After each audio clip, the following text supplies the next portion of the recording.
Hi, magandang umaga sa inyo mga kasawi. Kamusta na po kayong lahat na may nasa mabuti kayong kalagayan? At mag-iingat kayo palagi mga kasawi. Ay maganda ito sa mag-aasawa at lalo pat nagsisimula pa lang sila pagdating dito sa kanilang pagsasama mga kasawi. At eto na po yung ating tatalakayin ngayong umaga. At alam ko po na lahat naman kayo ay makaka-relate dito. Ano ang tatlong pinaka-the best posisyon na pwedeng gawin ng mag-asawa pagdating sa hana-hana mga kasawi? Ang una natin na dapat gawin mga kasawi ay lotus flower. Ano nga ba ang lotus flower mga kasawi? Isa ito sa pinaka-the best na posisyon mga kasawi na pwedeng gawin ng mag-asawa. Na for example mga kasawi, ang babae ay nasa ilalim mga kasawi at ang lalaki syempre normal na ginagawa ay nasa taas. Kawang paa ng isang babae ay syempre ay iiekes ito mga kasawi. Sa pamamagitan ng paa nito ay hihigpitan naman ng yakap ng babae ang lalaki. Alam nyo ba kung ano ang nadudulot nito mga kasawi kapag naka-ekes ang paa ng babae sa lalaki? Tapos ang kamay naman ng babae ay syempre ito ay nakayakap sa kanilang katawan ng kanilang asawa mga kasawi na sobrang higpit, sabay naman ng tutok ni Junjun sa kanyang asawa mga kasawi, sa kanyang kuweba. Syempre kapag once na ito ay naiindayog nila at nasasarapan sila kapag ito yung ginawa nila na posisyon na mag-asawa mga kasawi, nagdudulot ito ng sobrang kakaiba na sarap kasi nga suwak na suwak ito na parehas nilang ninanamnam ang kakaibang L na L mga kasawi. Ayan yung ating una na pinaka-the best na posisyon.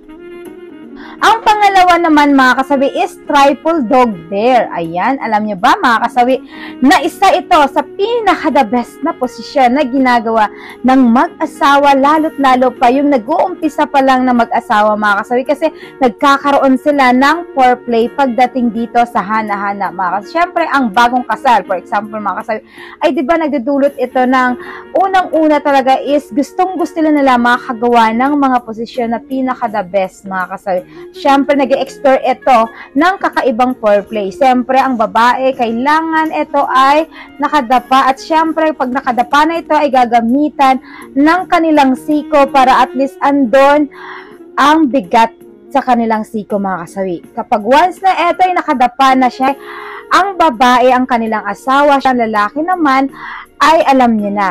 At dito na syempre magsisimula ang indayog ng lalaki pagdating sa hana-hana. Syempre pupunta na siya sa likuran ng kanyang asawa at doon na tututok si Manoy sa kanyang kuweba mga kasawi. At nakakadulot ito ng sobrang sarap sa mag-asawa kasi nga di pre mga kasawi, magdudulot ito ng kakaibang sarap sa kalalakihan dahil kasi swak na swak ito kapag ka tinutok ni Junjun si Manoy sa kanyang kuweba ni Manay mga kasawi. So ayan yung ating pinaka-the best na pangalawa na posisyon na pwedeng gawin ng mag-asawa mga kasawi. At ang pangatlo natin mga kasawi, alam ko na mag-asawa ay ginagawa din ito ang ganitong posisyon talaga mga kasawi. Ang pangatlo mga kasawi is supported straddle. Ayan. Kung mapapansin nyo mga kasawi, napakadali itong posisyon na pero ang nadudulot nito sa kababaihan at kalalakihan ay sobrang L na L. Bakit mga kasawi? Kasi ang lalaki ay nakaupo ito sa upuan tapos ang babae ay nakakandong naman sa lalaki. Siyempre kapag once na nakakandong ang mga kababaihan sa kanilang asawa, ang isang paa ng isang babae ay nakataas ito habang pwede silang magtitinginan ng mag-asawa mga kasawi.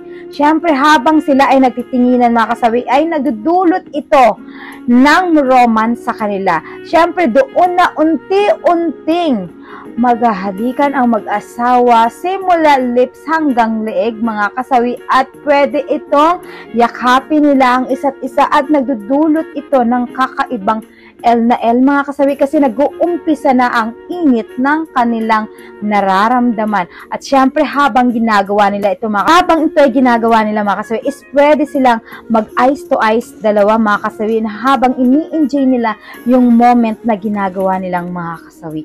Diba, napakasarap yan sa mag-asawa lalo pat kayo ay nag-uumpisa pa lang.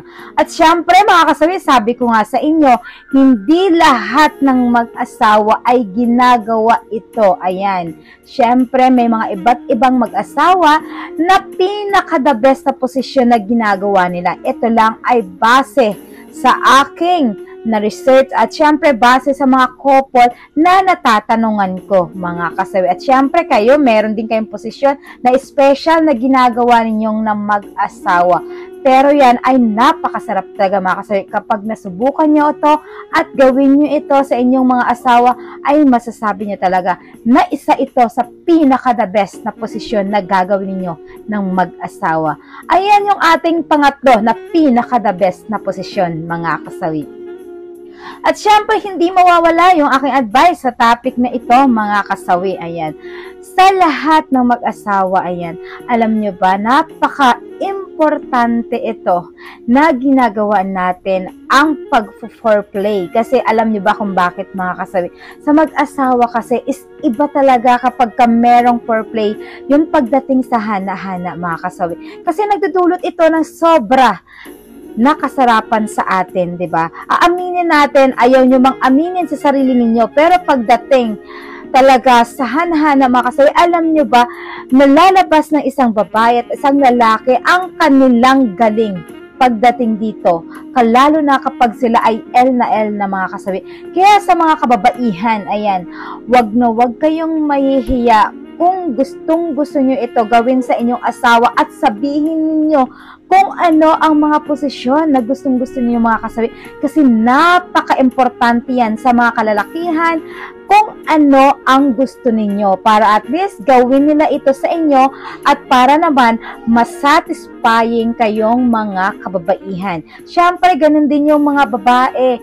Sabihin din ng mga lalaki sa inyo ang inyong kagustuhan para kami mga babae ay gagawin namin ito sa inyo para lang masabi nyo na tagang pinaka-the best na na-experience nyo pagdating sa hana-hana mga kasawi. Yan yung lagi niyang tatandaan. Napaka-importante yan sa atin kasi nasa hormones na talaga natin ang ganito mga kasawi, yung mga L na yan. Kaya okay lang yan. Basta lagi niyang tatandaan sa asawa niyo lang gagawin dapat yan mga kasawi ha.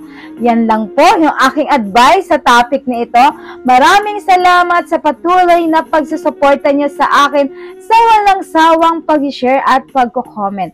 Sa mga hindi pa po nakapag-subscribe mga kasawi, pwede na kayong mag-subscribe, pwede na rin kayong mag-follow para updated kayo sa topic ko araw-araw. Syempre, sa mga nagre-request mga kasawi, ayan, nagbabasa naman ako ng message. Syempre, hindi naman lahat ng request niyo sa napakadami niyo po, huwag kayong magtampo na baka sabihin niyo na naman, magsasabi ay suplada sa advisor kasi hindi na ano yung request ko, napakadami niyo po. Kaya, tingnan natin, unti-unti nating tinatalakay na yung mga gusto ninyong talakayin at request ninyo sa akin mga kasawi.